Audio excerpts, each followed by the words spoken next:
Hi అండి. ప్రభువైన యేసు నామములో మీ అందరికీ వందనాలు చెల్లిస్తున్నాను. ఇక మధ్యాహ్న కాల సమయంలో నేనెందుకు ఈ వీడియో చేస్తున్నానంటే, మీకు ఒక విషయం చూపించాలి. ఏంటి ఆ విషయం అంటే, ఇదిగండి ఈ చెట్టు.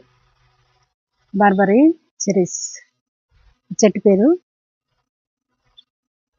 ఈ చెట్టుని నేను కొని 5 సంవత్సరాలైంది.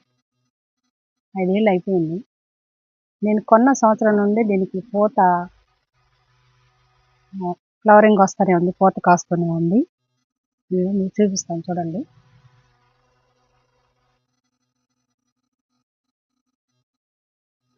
చూడండి పింక్ కలర్‌లో ఫ్లవర్స్ అన్నీ. పింక్ కలర్‌లో ఉన్నటువంటి ఫ్లవర్స్ అండి. ఇవన్నీ అన్నీ చక్కగా అసలు చెట్టు నిండా గూడా ఎప్పుడు ప్రతి సంవత్సరం గూడా చెట్టు నిండా పూతొస్తా ఉంది, రాలిపోతా ఉంది. పూతొస్తా ఉంది, రాలిపోతా ఉంది. నేను 5 సంవత్సరాల నుంచి ఈ చెట్టు కాయల కోసం, ఫ్రూట్స్ కోసం నేనైతే చాలా చాలా ఎదురు చూశాను. ప్రతిరోజు పైకి రావడం, ఈ చెట్టుని చూస్తా ముందు. ఒక్క కాయైనా మిగిలిందా? ఒక్క కాయైనా, ఒక్క పూతైనా మిగిలి, ఒక్క కాయైనా ఉందా అంటే చెట్టు నిండా ఆకులే ఉంటాయి. చెట్టు నిండా పూతే ఉంటుంది. కానీ కాయ మాత్రం ఇంతవరకు కాయలేదు. ఈ సంవత్సరం ఈరోజు అంటే నేను ఉదయం నీళ్ళు పోయడానికి పైకొచ్చాను. నీళ్ళు పోసేసి పట్టేటప్పుడు నేను దూరంగా ఉండి అక్కడ ఉండి చూశాను. ఈ చెట్టు అక్కడి నుంచే చూస్తాను. ముందు కాయలు ఏదన్నా యాపిల్ రంగులో ఉంటాయి కాయలు. చిన్న బుడ్డి యాపిల్ ఎలా ఉంటుందో అలా రితుకుంటుంది అన్నమాట ఇది కాయ. ఈ కాయ కోసం ఉదయం నేను చూడగానే నాకు ఇది చాలా దూరం నుంచి గమనించినప్పుడు ఈ కాయ నాకు కనిపించింది. కాయ చూపిస్తాను మీకు. ఇదిగండి చూసారా, కనిపిస్తుందా లేదా?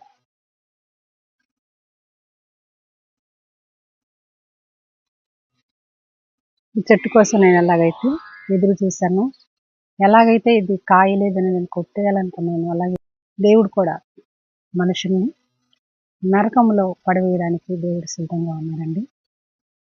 రక్షణ పొందినటువంటి మనము, మారు మనసు పొందినటువంటి మనము, మారు మనసునకు తగిన ఫలాలు ఫలించకపోతే దేవుడు కూడా మనలాగే, నేను ఎలాగైతే ఈ చెట్టు గురించి ఆలోచించానో అదే రీతిగా మన పరలోక తండ్రి కూడా ఆ రీతిగానే ఆలోచిస్తాడు.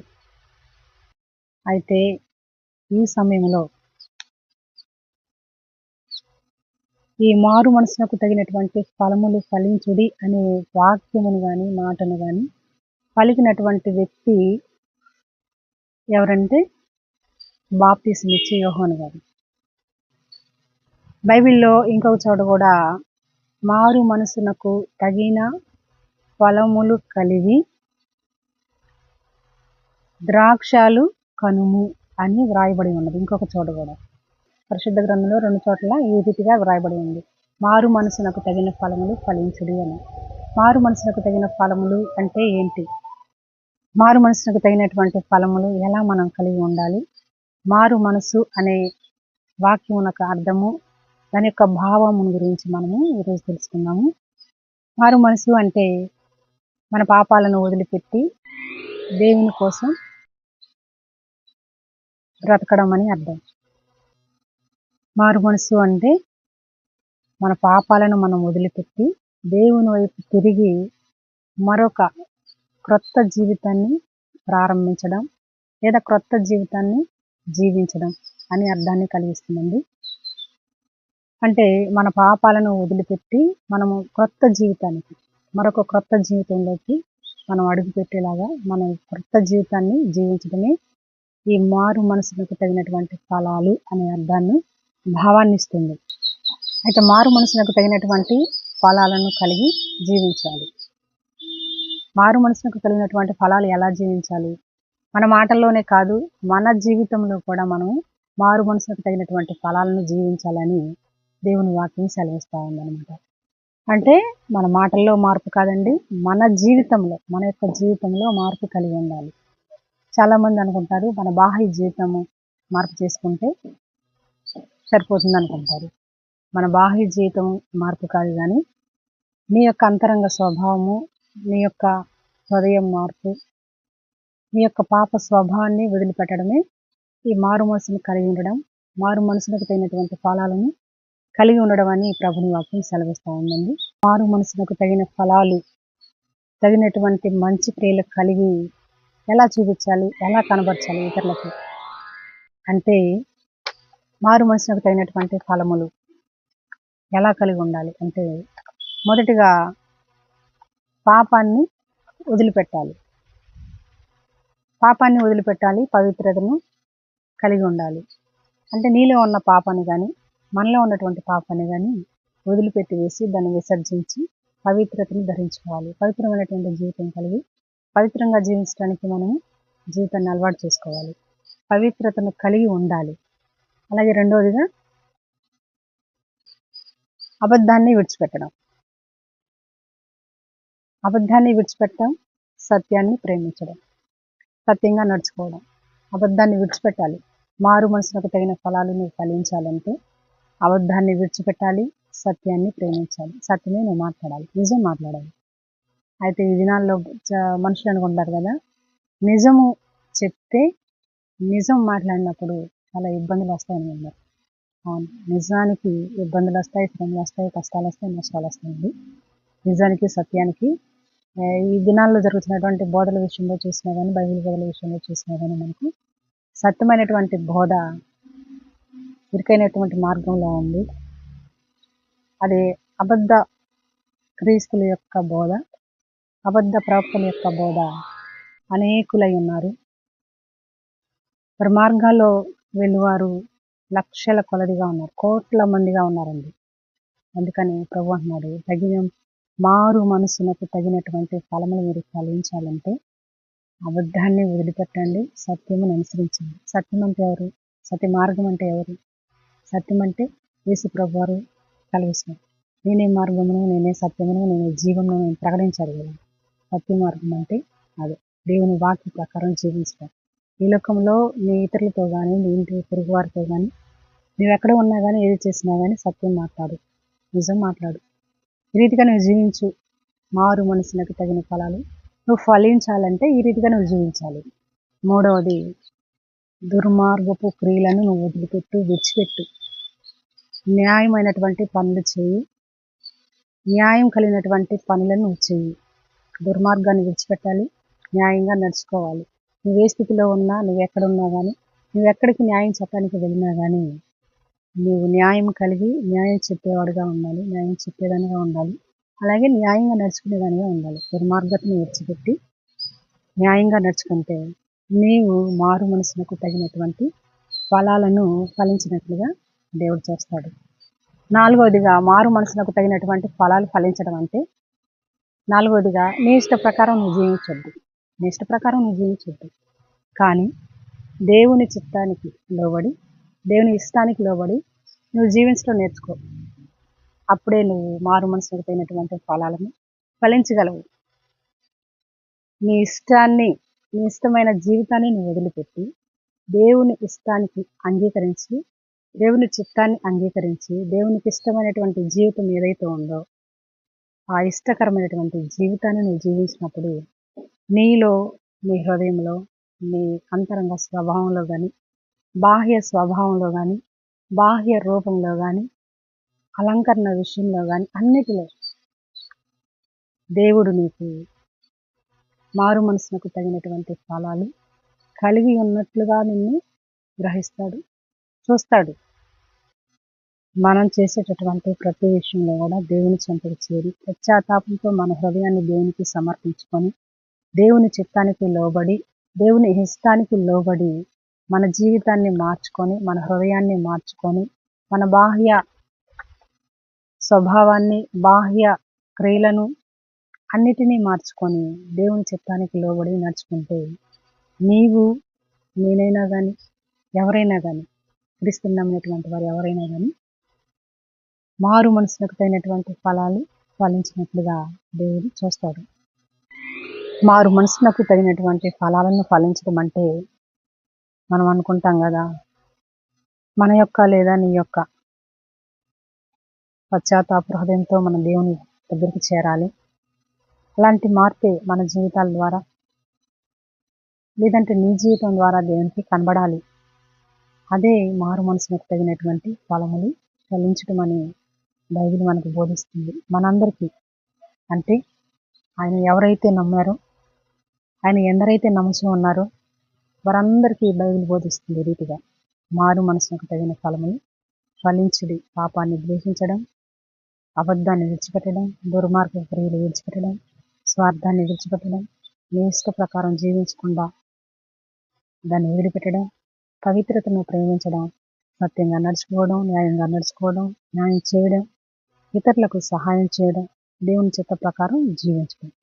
వీటన్నిటిని బట్టి దేవుడు నీలోను, నాలోను, మనందరిలోనూ మారు మనసులకు తగినటువంటి ఫలమును మీరు ఫలిస్తున్నారు అనేది దేవుడు గ్రహిస్తాడు. ఒక రైతు ఉన్నాడండి. ఆ రైతు 2 చెట్లు ఒకే సంవత్సరంలో వేశాడు ఆయన. అయితే ఒక చెట్టు చాలా పెద్దగా పెరిగిపోయింది. ఆ చెట్టు చాలా పచ్చగా ఉంది, చూడటానికి అందంగా ఉంది, చాలా ఏపుగా పెరిగింది, గుబురుగా పెరిగింది. ఇంకొక చెట్టు ఏమో 2 ఒకేసారి వేశాడు విత్తనాలు. కానీ ఒక చెట్టు అది ఏపుగా పెరగలేదు, గుబురుగా పెరగలేదు, హైట్గా కూడా పెరగలేదు, పొడగ్గా కూడా పెరగలేదు. కానీ అది పొట్టిగానే ఉంది, కొంచెం చిన్నదానిగా ఉంది ఆ చెట్టు. ప్రతిరోజు ఆ చెట్టు దగ్గరకు వచ్చి ఫలాలు కాస్తాయని వెతుకుతూ ఉన్నాడంట.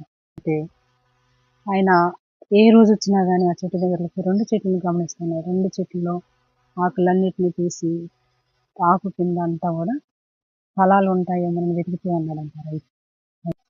ఆ 2 చెట్లు ఆ రైతు అనుకున్నాడు నిజానికి పెద్ద చెట్టు, హైట్గా పెరిగినటువంటి చెట్టు, పొడగ్గా పెరిగినటువంటి చెట్టుకి చాలా కాయలు కాస్తాయని అనుకున్నాడు. కానీ ఆయన ఆ ఫలాల కోసం వెళ్ళడానికి వచ్చినప్పుడు ఆ పెద్దగా ఉన్నటువంటి చెట్టులో ఒక్క కాయ కూడా లేదు. ఆకులు మాత్రం పచ్చగా ఉన్నాయి, చూడటానికి చాలా అందంగా ఉంది ఆ చెట్టు. కానీ దాని పక్కనే ఉన్నటువంటి ఒక చిన్న చెట్టు, దాంతో పాటు వేసినటువంటి చెట్టు ఉంది కదా, ఆ చెట్టుని గమనించాడు. ఆ చెట్టుని గమనించినప్పుడు ఆ చెట్టులో అది ఫలాలు కాసిందంట. రైతు ఆశ్చర్యపోయాడు, ఇదేంటి ఇది ఇంతగా పెరిగిపోయింది, ఇంత అభివృద్ధి కలిగింది, ఇంత ఫలింపు కలిగింది, మహావృక్షంలాగా పెరిగిపోయింది, కానీ దీంట్లో ఫలాలు ఎందుకు కాయలేదు, ఇది ఎందుకు ఈ ఫలాలు కాయలేదు, ఇది ఇంత పెద్ద చెట్టు అయి ఉంది, ఇంత నీరుని గ్రహిస్తూ ఉంది, శక్తిని తీసుకుంటుంది, బలాన్ని పొందుతూ ఉంది, నేను అన్ని వాటికి సరిపడా అన్నీ తీస్తున్నాను కదా, అయినా ఈ చెట్టు ఎందుకు కాయలేదని అనుకున్నాడు ఆయన.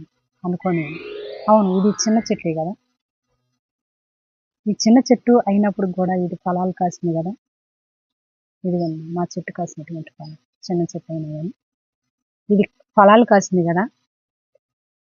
అయితే ఆ రైతు అనుకున్నాడు, ఫలాలు కాసినటువంటి చెట్టును ఉంచేశాడు, ఫలాలు లేకుండా ఎక్కువ ఫలాలు ఇవ్వాల్సినటువంటి చెట్టే, అభివృద్ధి కలిగినటువంటి చెట్టు, విస్తరించినటువంటి చెట్టు, అనేక కొమ్మలు పెట్టినటువంటి చెట్టు, ఆకులు తప్ప ఆ చెట్టులో ఏమీ కనిపించట్లేదు.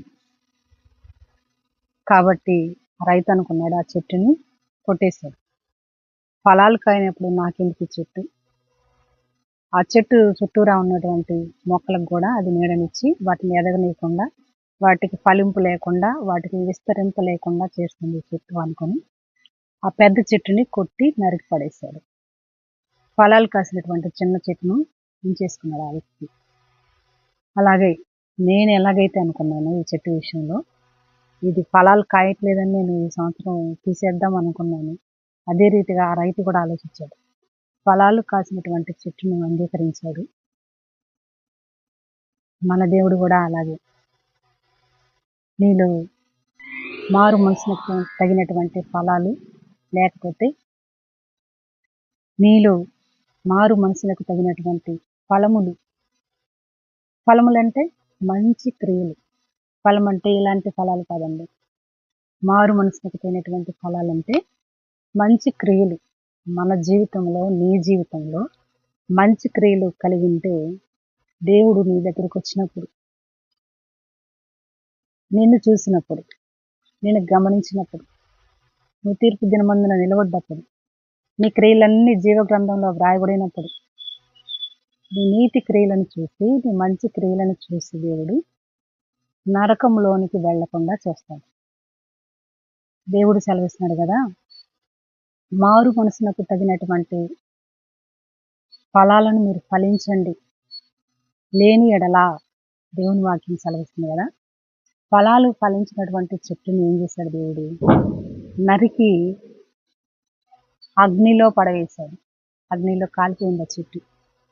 రైతు కూడా అదే చేశాడు. కొట్టివేసిన తర్వాత ఏం చేస్తాం? ఎండిపోయిన తర్వాత వాటిని అన్నిటి మనం వంటకు వాడుకుంటాం, అనేక రకాల పనిముట్లుగా తయారు చేసుకుంటాం. అదేవిధంగా దేవుడు కూడా మన పట్ల, ఆయన బిడ్డలమైనటువంటి మనందరి పట్ల కూడా దేవుడు ఈ రీతిగానే ఉంటాడు. ఫలాల కోసం నిత్యమైన ఎదురు చూస్తూ ఉంటాడు.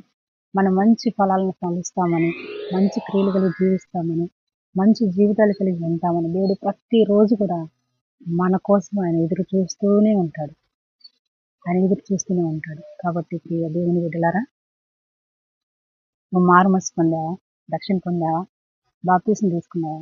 అయితే నువ్వు మారు మనసుకు తగినటువంటి ఫలాలు ఫలించు. మారు మనసుకు తగిన ఫలాలంటే ఈ దినాల్లో చాలా మంది అనుకునేటటువంటి విషయాలు ఏంటంటే, మా నాన్నగారు పాస్టర్ గారు కాబట్టి నేను ఎలా జీవించినా ఏం కాదనుకుంటారు. లేదంటే మా తాతగారు పాస్టర్ గారు, నేను ఎలా జీవించినా ఏం కాదనుకుంటారు. లేదంటే మా పెదనాన్నగారు పాస్టర్ గారు కాబట్టి ఆయన ద్వారా నేను పరలోకం వెళ్ళొచ్చేమో అనుకుంటారు కొంతమంది. కొంతమంది అనుకుంటారు, నేను పెద్ద సంఘానికి వెళ్తున్నాను కదా, నేను చాలా పెద్ద సంఘానికి వెళ్తున్నాను, ఆ సంఘంలో లక్షల మంది ఉన్నారు, మా చర్చికి కొన్ని లక్షల మంది వస్తారండి, అందులో నేను ఒక సంఘ సభ్యుడిని, అందులో నేను ఒక సంఘ సభ్యురాల్ని అని చెప్పుకునేవారు అన్నారు. అయితే మీరు అబ్రహాము సంతానమని, అయితే మీరు కాని ఫలములు ఫలిస్తే, మారు మనసులకు తగినటువంటి ఫలములు ఫలించకుండా ఉంటే మిమ్మల్ని ఏమంటున్నాడు దేవుడు? నరికి అగ్నిలో వేయమని చెప్పాడు.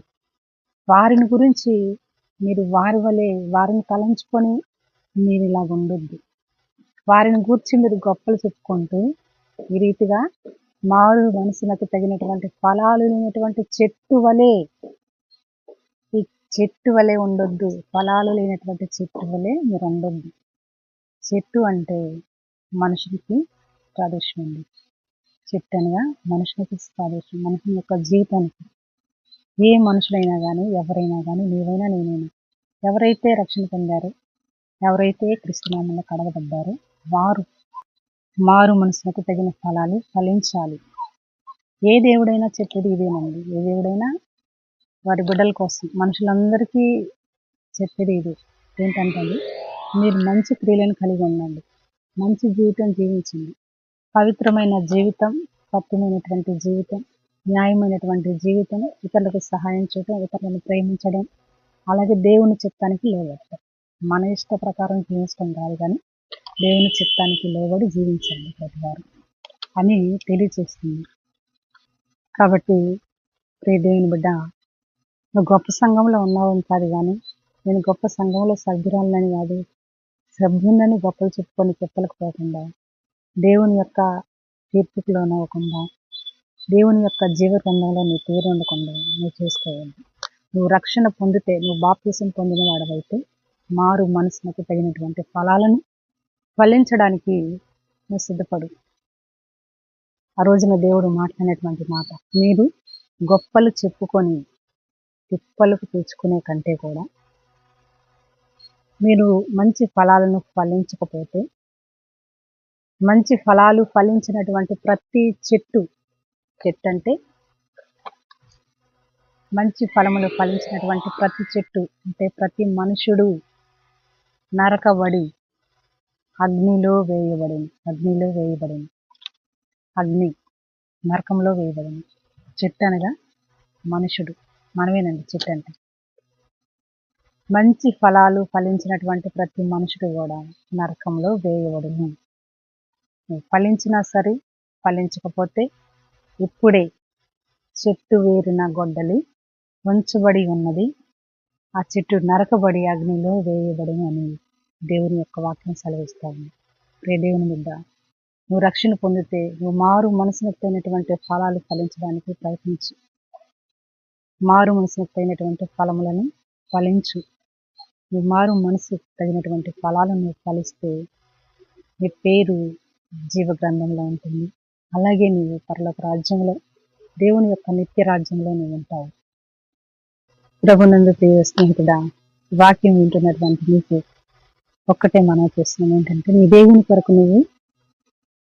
దేవుని కొరకు నీవు మారు మనసుకు తగినటువంటి మంచి ఫలములు, అంటే మంచి క్రియలను కలిగి జీవించు. అలాగే మంచి క్రియలను కలిగి జీవించడానికి దేవుడు సహాయం చేయనుగాక. అలాగే నీ మంచి క్రియలను బట్టి దేవుడు నీ నరకంలో వేయకుండా తప్పించబడను గాక. ఆమేన్.